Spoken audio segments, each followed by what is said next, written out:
마가복음 11장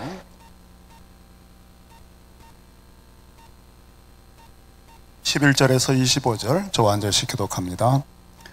마가복음 11장 11절 말씀입니다. 예수께서 예루살렘에 이르러 성전에 들어가사 모든 것을 둘러보시고 때가 이미 저물어 12 제자를 데리시고 베다니에 나가시니라.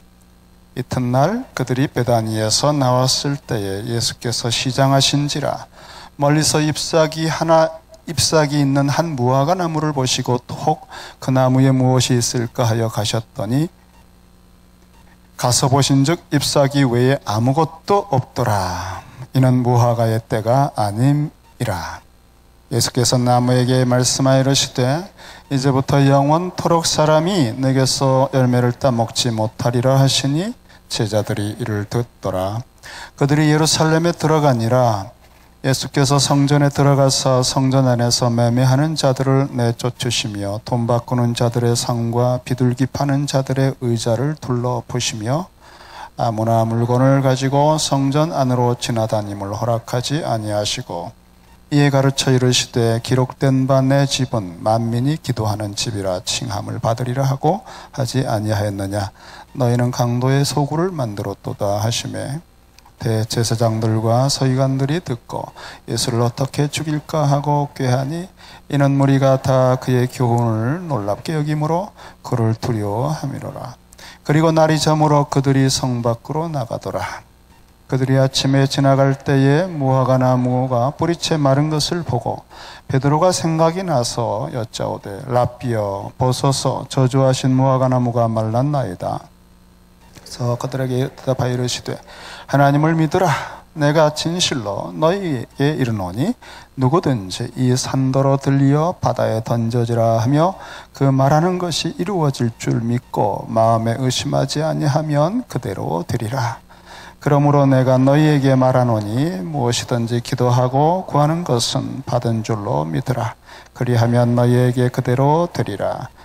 같이 읽습니다. 서서 기도할 때에 아무에게나 혐의가 있거든 용서하라. 그리하여야 하늘에 계신 너희 아버지께서도 너희 허물을 사하여 주시리라 하시니라. 아멘.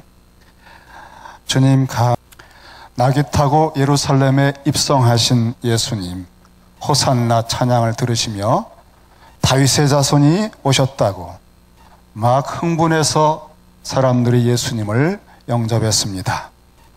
금방 로마를 뒤집고 혁명을 일으켜서 독립할 것처럼 그런 들뜬 분위기에 예수님이 입성하시고 영접을 받으셨습니다.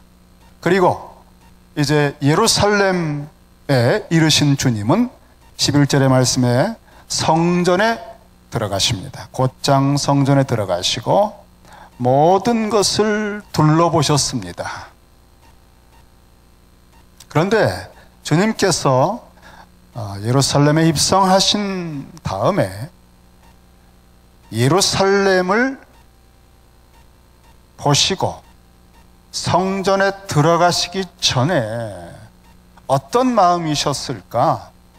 이 성전에 들어가서 쭉 둘러보시는 주님의 가슴에는 어떤 생각들이 있으셨을까? 누가복음을 보니까 예수께서 예루살렘 성에 가까이 오사 성을 보시고 우셨다 그랬습니다. 예루살렘 성을 보시고 우셨습니다. 그러면서 주님께서 어떤 생각과 말씀을 하셨는가 하면은 너무너무 안타깝게 여기시면서 네가 예루살렘 성 네가 장차 어떤 일을 겪을지를 알았다면 좋을 것을. 이제 돌 위에 돌 하나도 남지 않고 완전히 처절하게 가공스러운 심판이 내 위에 떨어지겠구나. 그러면서 우신 겁니다. 이 성을 주님은 자주 그리고 20여 년 동안 12살 때 처음으로 예루살렘 성에 유월절 행사에 방문하셨습니다. 12살 때 정말 기대감을 갖고 마리아와 요셉을 쫓아서 유월절 행사에 갔을 때는 여러분, 유월절 양을 얼마나 잡습니까? 좀 과장되지만 그 당시 역사가 요세푸스의 기록에 보면은 25만 6,500마리의 양을 도살합니다. 그리고 그 유월절 양의 피가 성전의 그 홈을 따라서 콸콸콸콸 흘러요. 전체 성전의 피냄새가 진동합니다. 사람들이 반드시 그 유월절 양을 잡아야 되거든요. 그걸 통해서 기념을 하는 것입니다. 12살 소년 예수님은 자신이 유월절 양인 걸 알고 계시네요.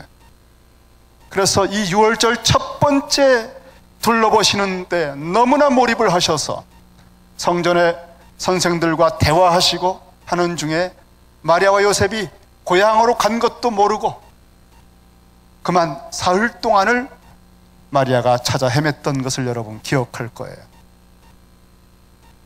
유월절 행사를 그렇게 치르지만, 매해 치룰지라도 사람들의 마음에는 엑소더스, 진정한 자유가 없습니다. 행사가 끝나면 그때뿐이에요. 또 답답하고 분노하고 눌리고, 이런 형식적인 절기와 모든 예배가 어떤 의미가 있는지를 질문하고 또 듣는 예수님. 그 이후에 33년, 공생의 3년, 한 20여 년 어간에 매해 유월절 행사 때마다 가셨고 또 절기 때마다 올라가시면서 예루살렘 성전에 대하여 경고도 하시고 가르치시고 회개를 촉구하시고 책망을 하시고 했지만은 변하지를 않습니다. 형식적인 삶, 그 폭리를 취하면서 예배를 통해 이익을 얻고자 하는 그 모든 지도자들의 모습이 변화되질 않아요. 이제 주님은 때가 된 줄 아시고 마지막으로, 오늘 본문의 마지막으로 예루살렘에 방문하신 겁니다. 이제 마지막입니다. 그런데 결정이 났습니다. 더 이상 돌이키고 회개하고 변화될 가망이 없다는 선고를 하셔야 됩니다. 그리고 AD 70년에 무서운 심판이 예루살렘에 떨어질 것입니다. 그 성을 다가가시면서 가슴이 아프고 눈에서 눈물이 흐르는데 주님의 탄식이 느껴집니다. 그리고는 예루살렘 성전을 들어가서 둘러보셨다고 그랬어요. 여전히 변화가 없습니다. 깊은 탄식과 다시 눈물이 솟아 정말 차마 너희들이 어떤 상황이고 얼마나 악하고 어떤 심판이 기다리고 있는지를 모르는구나.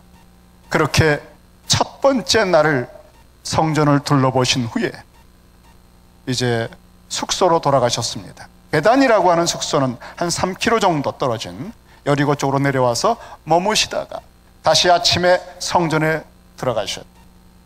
이튿날 그들이 베다니에서 나왔을 때 아마 아침 조찬도 못 드시고 나오셨던 것 같아요. 시장하신지라 성전에 가까이 가면서 길가에 있는 한 무화과 나무를 보셨는데 잎이 무성합니다. 그래서 혹 그 나무에 어떤 열매가 있을까, 아침 욕이라도 할 수 있을까 해서 보셨는데 들춰보니까 아무것도 없어요. 아무것도 없더라. 이는 무화과의 때가 아님이라. 그때 6월절 4월쯤에는 처음으로 맺는 열매가 있습니다. 파게라고 하는 열매가 있어요. 본격적인 것은 그 이후에 열려요. 그런데 이 파게는 맛이 없어요.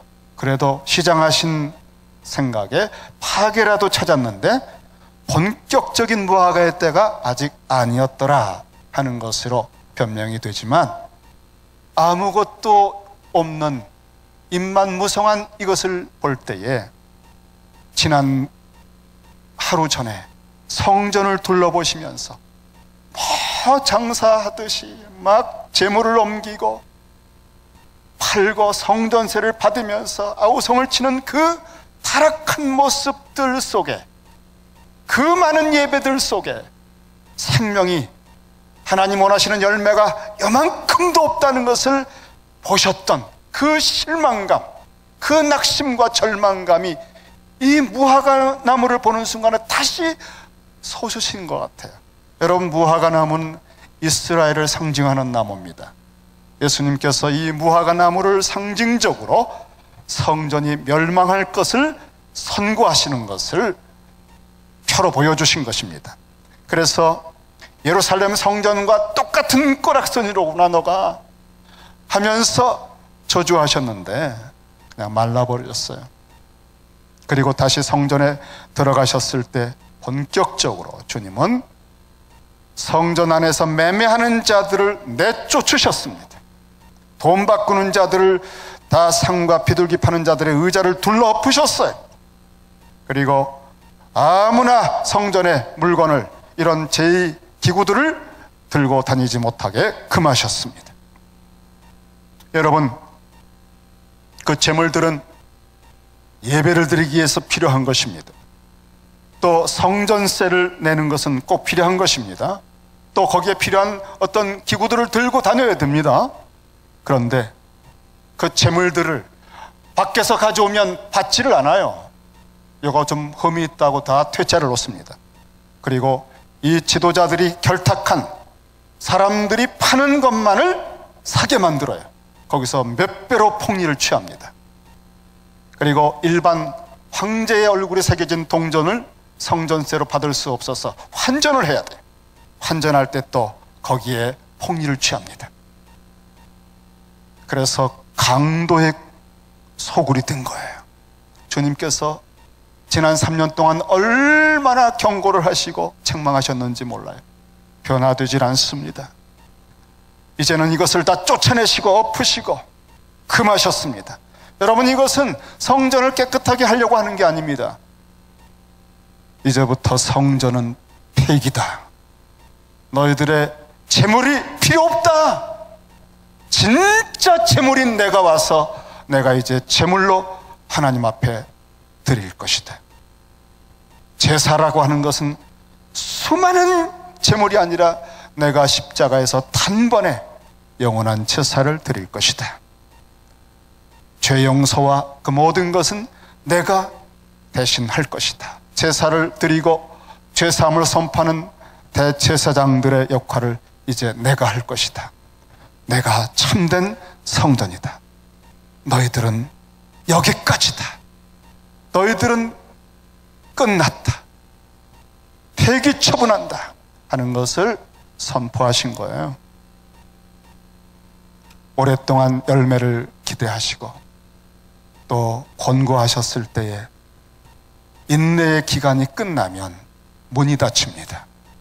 보라, 지금은 은혜 받을 만한 때요, 보라, 지금은 구원의 날이로다. 지금은 회복할 수 있는 여지가 많습니다.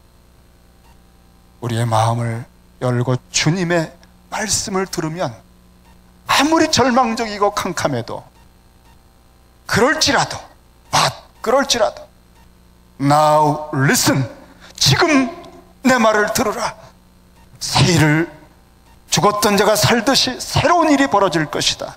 여러분, 주님의 음성을 듣는 것은 천지가 창조되는 것처럼 혼돈과 공허 속에 빛이 많은 거예요. 하나님의 음성을 아침마다 듣고자 말씀을 펼칠 때 하나님의 긍휼과 인자하심이 반드시 여러분을 만나주실 줄로 믿습니다. 그렇게 주의 날에 말씀 앞에 나를 노출하고 하나님의 말씀을 묵상하며 나를 노출할 때 하나님의 은혜가 여러분에게 어느 때인가 임하는 것입니다. 공동체가 함께 준비한 말씀의 잔치에 여러분을 노출할 때 반드시 새로운 은혜가, 여러분이 만들 수 없는, 해결할 수 없는 하늘이 주시는 은혜들이 임하는 것입니다. 하나님께서 이러한 때를 주셨는데도 끝까지 완악했을 때 이 마지막 무서운 폐기처분, 촛대를 옮기시는 거죠. 그리고 나서 이제 이 이유를 다른 여러 가지가 있지만 한 가지의 말씀으로 해석을 하셨습니다. 이렇게 폐기처분하는 이유 중에 한 가지 대표적인 이유, 이에 가르쳐 이르시되 기록된 바 내 집은 만민이 기도하는 집이라 칭함을 받으리라고 하였는데 너희가 강도의 소굴을 만들었구나. 이 말씀을 가지고 특별히 이러한 일을 하셨어요. 여러분, 이사야서 56장 7절의 말씀입니다. 이 말씀으로 왜 그렇게 말씀을 하셨을까? 이 말씀의 뜻이 무엇일까? 주님은 어떤 의도를 가지고 하셨을까? 이사야서 56장 7절에 6절부터 보면, 여러분, 이사야서 56장 요즘에 콰이어트 타임 아시죠? 바벨론 포로에서 다시 돌아옵니다. 첫 번째 콜링이 성전을 재건하는 것입니다. 그 성전 재건을 미적거리고 있을 때 학개 선지자를 보내시고 스가랴 선지자를 보내서 격려하심으로 16년 동안 미적거리던 게으름과 눌려있던 마음이 4년 만에 성전을 짓습니다. 그들이 학개 선지자의 메시지를 듣고 산에 가서 나무를 가져와서 성전 재건의 공사를 다시 시작할 때에 23일 만에 오늘부터 내가 너희들에게 복을 주리라 하는 말씀이 임해요. 먼저 그의 나라와 의를 구하는 사람들에게 그렇게 심어도 파종을 해도 안 되던 일들이 회복되기 시작합니다. 아마 저는 궁금했어요. 23일 만에 순종했고 3개월 후에 오늘부터 내가 복을 주리라 그랬어요. 그게 궁금했어요. 왜 3개월을 기다리셨을까? 가만히 생각을 해보니까 그 순종하는 것의 진정성을 보신 것 같아요. 그저 어쩔 수 없어서 학계의 이야기가 좀 불안해서 경고를 받으니까, 그게 아니라 중심으로부터 하나님 앞에 다시 일어선 모습을 확인하시고 너희가 나의 나라와 나의 의를 중심으로 이제 받아들였구나, 내가 더해주리라 하시는 말씀을 했다고 생각합니다. 그런 하나님께서 재물과 여러 가지 여건을 다시 복을 주실 때 용기를 갖고 16년 동안 무너진 채로 있던 것을 4년 만에 일으켜 세운 것을 보니까 하나님의 일은 하나님의 은혜를 받아야 할 수 있어요. 하나님의 약속과 복을 받아야 할 수 있어요. 절대 인간적 의지와 인격으로 할 수 있는 게 아니라는 것을 알 수 있어요. 그렇게 지은 성전에 대하여 또 어떤 말씀을 이사야 선지자를 통해 하셨는가 하면은, 그렇게 만든 성전에 특별한 계획이 있습니다. 하나님께서 가지신 계획은 이사야서 56장 6절에 보니까 또 여호와와 연합하여 그를 섬기는 사랑하는 이방인들이 오면, 성전이 무너졌는데 포로가 돼서 이스라엘은 다 죽었다고 생각했는데 제국들을 움직이시고 고레스를 일으키시고 정말 역사의 주관자이신 만군의 여호와가 성전을 재건케 하시는 걸 보니까, 와, 너의 하나님은 살아있구나. 그래서 이방인들이 너무나 감동을 받고 놀라서 나도 내가 믿는 하나님을 경외하고 섬길 수 있기를 바란다고 하면서 예루살렘으로 막 이방인들이 오게 된다는 거예요. 그래서 스가랴서 8장에 보니까 23절에 만군의 여호와가 이같이 말하노라. 그날에는 말이 다른 이방 백성 10명이, 이방인들 10명이 유다 사람 한 사람의 옷자락을 잡고서는 이렇게 말한대요. 하나님이 너희와 함께 하심을 들었다. 우리가 너희와 함께 가려 하노라. 성전으로 인도해 주길 바란다. 이방인들이 들어옵니다. 그래서 그 이방인들이 하나님 앞에 이사야서 56장 다시 돌아오면 내가 곧 그들을 나의 성산으로 인도하여 기도하는 내 집에서 그들을 기쁘게 할 것이야. 이방인들을 받아주신다는 거예요, 종말에. 그리고는 그들의 번제와 희생을 나의 제단에서 기꺼이 받게 되리니 이는 내 집은 만민이 기도하는 집이라 일컬음이 될 것이라. 여러분, 성전을 다시 재건하면서 만군의 여호와의 하나님의 꿈이 생겼습니다. 나는 유대인들 너희를 복의 통로를 통해서 모든 땅끝까지 나를 알지 못하고 어둠 가운데 신음하는 내가 만든 모든 인생들을 너희의 복된 모습에 끌려, 매력에 끌려 그 빛을 보고 돌아오게 할 것이다. 그래서 그들도 내가 품고 예배를 받으며 나에게 기도하여 인생의 모든 산전수전의 어려움과 난관과 절망에서도 내게 기도하면 내가 그들을 회복시켜 줄 것이다. 나는 어떤 하나님인지 알려줄 것이다. 나는 내 영광을 그들에게 보여줄 것이다. 예루살렘에서 땅끝까지 모든 이방인들에게 나는 나의 이 복음을 전할 것이다. 이것이 성전을 건축하면서 하나님이 갖고 계시는 위대한 꿈이었어요. 하나님의 계획이고 하나님의 경륜입니다. 그런데 이렇게 해서 지어지는 성전을 이제 예수님 당시의 사람들이, 제사장들이, 지도자들이 그 성전에 이방인들이 그나마 들어와서 하나님을 바라볼 수 있는 이방인의 뜰에다가 자기들의 여인의 뜰, 유대인 여자들, 유대인 남자들의 뜰에는 아무것도 안 하고 이방인들에게 허용돼서 땅끝까지 허용하신 하나님의 그 깊은 가슴의 뜻을 짓밟듯이 거기다가 장사판을 벌인 거예요. 거기다가 뭐 시끌벅적하게 팔고 사고 이방인들이 하나님 앞에 예배를 드릴 수가 없고 하나님을 깊이 기도할 수가 없는 하나님의 그 큰 계획과 땅끝까지 품을 싣고 난 그 것을 다 짓밟고 묵살시키는 이들을 하나님의 아들로서 보시면서 가슴이 메어진 것입니다. 너희들은 폐기처분이다. 너희들의 기능은 끝났다. 너희들은 하나님 아버지의 가슴을 너무나 아프게 하고 있구나. 다 가져가라. 뒤집어 엎으신 거예요. 그리고 이제는 내가 하나님 아버지의 이름을 위해 그 나라를 위해서 내가 제물이 될 것이다.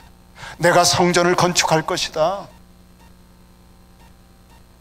그리고 무화과 나무가 저주를 받았는데 그 다음 날 가보니까 다시 숙소에 갔다가 예루살렘 성전에 들어가는데 베드로가 그 생각이 났어요. 예수님이 저주하신 나무가.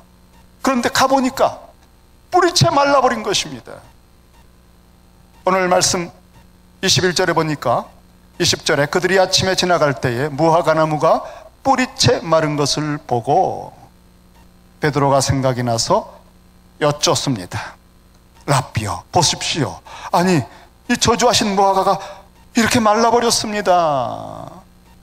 그때에 예수님께서 중요한 가르침을 주셨습니다.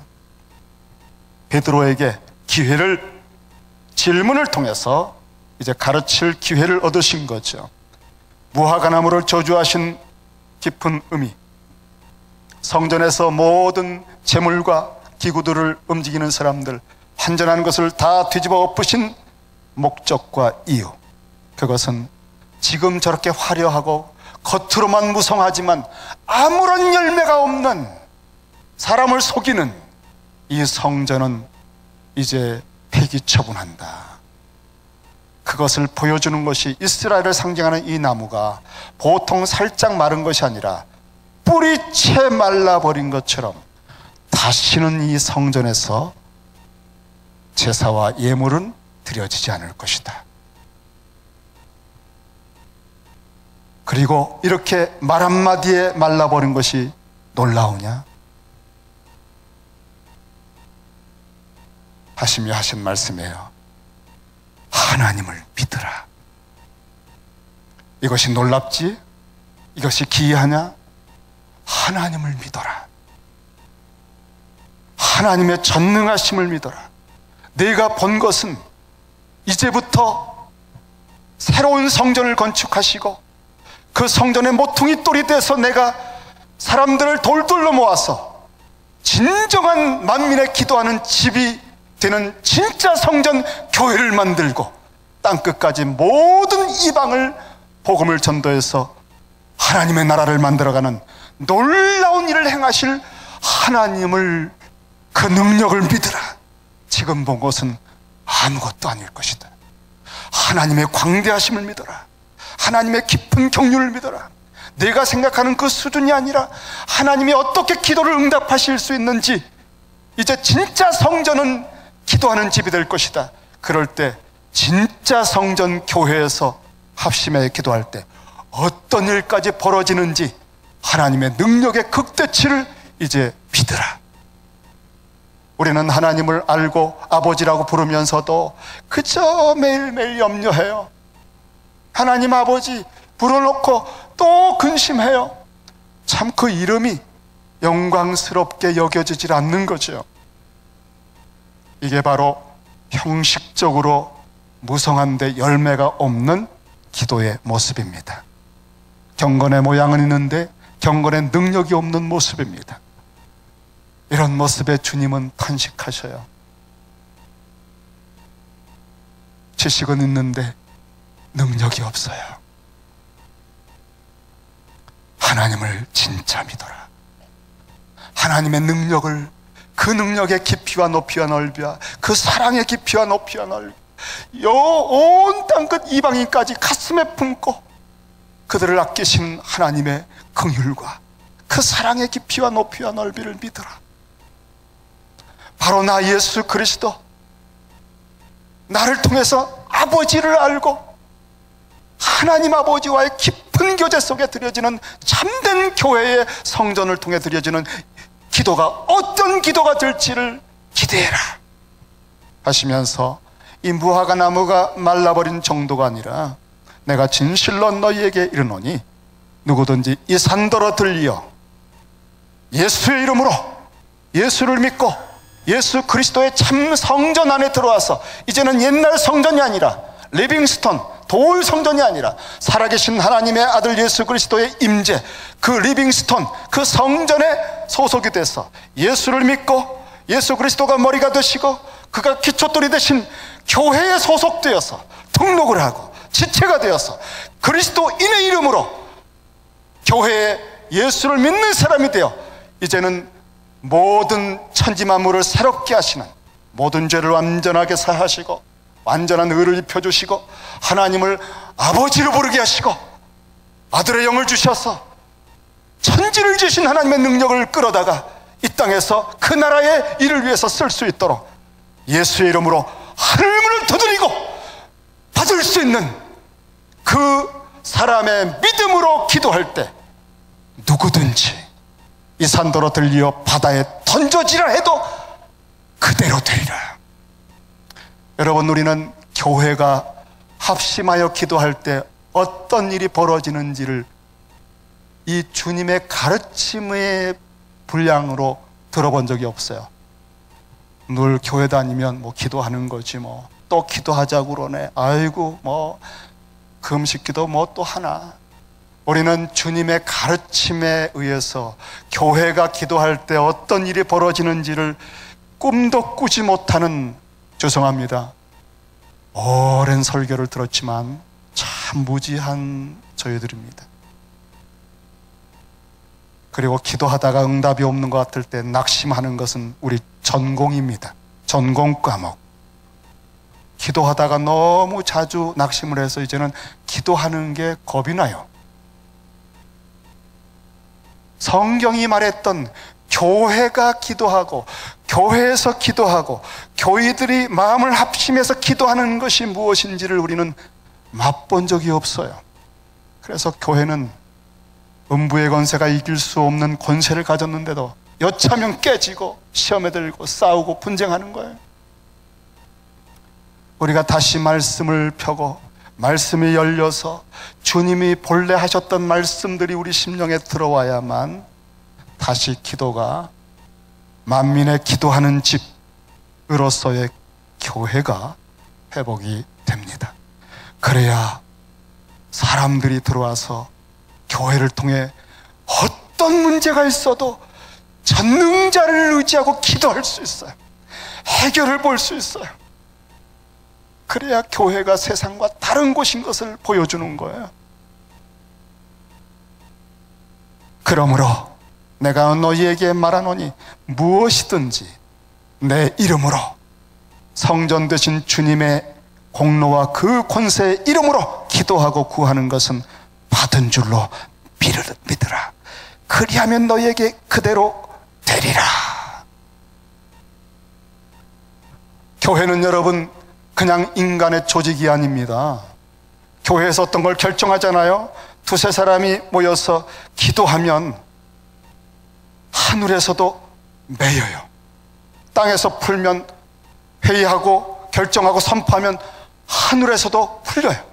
교회가 결정하고 선언하잖아요. 여러분, 다른 교회 가버리지, 가보세요. 평생 하늘에서 닫혀져 있습니다. 교회의 권세는요, 사사롭질 않습니다. 교회가 결정하고 여러분에게 등록을 받고 교회를 옮기고 주님 앞에 여쭤보지 않고 행하는 모든 일들이 얼마나 난감한 일인지 여러분 잘 모르시죠? 진실로 너희에게 이르노니, 그것은 마태복음 18장에 특별히 교회가 가지는 문제를 다루는 장면이에요. 너희에게 진실로 이르노니 무엇이든지 너희가 땅에서 매면 하늘에서도 매일 것이고 무엇이든지 땅에서 풀면 하늘에서도 풀리리라. 열면 닫을 자가 없고요, 닫으면 열 자가 없는 주님이 통치하는 곳이 교회입니다. 여러분, 그래서 우리에게 많은 문제가 있는 거예요. 어디서 문제가 생겼는지도 모르게 너무나 불성실하게, 불충하게 교회를 취급한 것입니다. 그래서 왜 이런 모든 일들이 생기는지도 몰라요. 주님이 우리를 돌아보셔요. 우리의 심령 깊은 곳을 돌아보시고 탄식하셔요. 눈물을 흘리셔요. 교회가 무엇인지 너무너무 모르는구나. 교회를 어떻게 대하며 섬겨야 되는지, 예배는 어떻게 드려야 되는지, 말씀은 어떻게 언약의 말씀을 읽어야 되는지를 모르는구나. 우리가 주님 앞에 오늘 들은 것 한 가지만 기억하세요. 기도를 회복해야 되겠습니다. 교회가 합심해서 기도할 때, 금요일에 기도할 때, 목요 중보기도에 기도할 때, 그리고 수련회로 절기를 지키듯 전교인이 합심하여 기도할 때 새 일을 행하시는 하나님을, 상상할 수 없는 일을 행하시는 하나님을 기대하고 믿음으로 기도할 때 그대로 이루어지는 것입니다. 저는 이번에 그런 기대를 갖고 준비하고 있어요.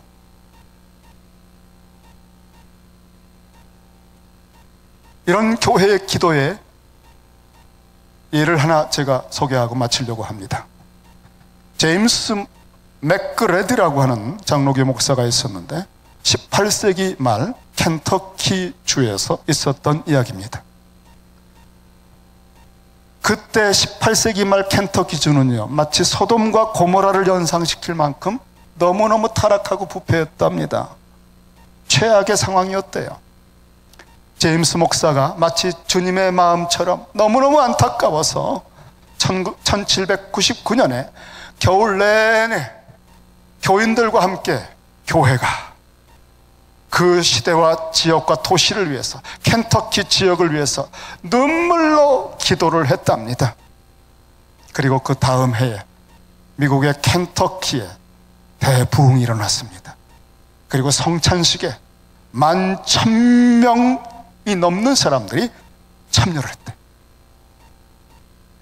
1904년에 영국 웨일즈에서 있었던 부흥은 교회사에 기록되어 있는 유명한 부흥입니다. 그때 이 정말 성령의 놀라운 임재가 그 도시와 촌을 다 덮었어요. 그때 어떤 일이 벌어졌는가 하면은 영국 웨일즈에서는 판사들이 자신들의 흰 장갑을 반납을 했답니다. 왜냐하면 이제 별로 재판할 사건이 없어졌다는 거예요. 그리고 강간 사건도 없었고 횡령이나 착복도 없었으며 강도와 살인 사건도 일어나지 않았다는 겁니다. 거의 10만 명에 이르는 사람들이 주님을 영접을 했고 수많은 광부들이 변화를 받아 쌍스러운 말을 욕을 하지 않게 되는데, 그때 문제가 생긴 게 뭐냐면 그들이 일을 하면서 조랑말을 부렸거든요. 조랑말을. 근데 조랑말에게 야 빨리 가! 야 이놈아 새끼야 빨리 가! 이렇게 욕을 하는 거예요. 쌍욕을 하는 것을 들어야 조랑말들이 움직였어요. 너무나 입이 험한 사람들이라서 그냥 평상시 말에 다 욕입니다. 그런데 이들이 성령을 받고 은혜를 받고 욕을 하지 않게 되니까 조랑말들이 그 지시를 못 따라듣는 거예요. 문제가 생긴 것입니다. 음주가 반으로 줄었습니다. 레드놀 쇼주와 메리오네 쇼주의 사생아 출산율도 44%로 하락을 했습니다. 너희가 믿고 의심하지 않고 교회로서 나의 이름으로 하늘 아버지께 구하면 산을 옮겨 던져지라 해도 던져질 것이다. 우리는 이런 기도에 대한 주님의 가르침이 무엇인지를 잃어버렸어요. 잊어버렸어요. 우린 성경을 잃어버렸어요. 교회가 기도하는 게 뭔지를 필링을 잃어버렸어요. 여러분, 10여 년 된 베들레헴 교회, 특별한 약속과 부르심을 준 저희 교회, 사람들은 가끔 말합니다. 베들레헴 교회에서 뭐가 일어날 것 같아요. 그런데 우리가 합심하여 기도하는 일이 시작되지 않으면 계속 지체가 될 것입니다. 여러분, 함께 기도할 때가 되었습니다. 기도하십시다.